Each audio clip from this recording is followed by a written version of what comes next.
Jack and Jill went up the hill to fetch a pail of water.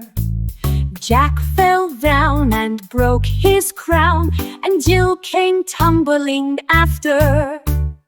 Up Jack got, and home did trot, as fast as he could caper. He went to bed and bound his head with vinegar and brown paper.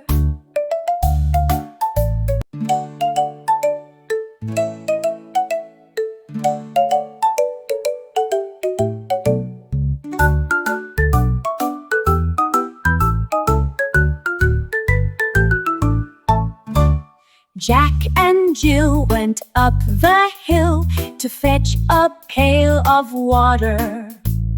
Jack fell down and broke his crown, and Jill came tumbling after. Up Jack got, and home did trot, as fast as he could caper. He went to bed and bound his head with vinegar and brown paper.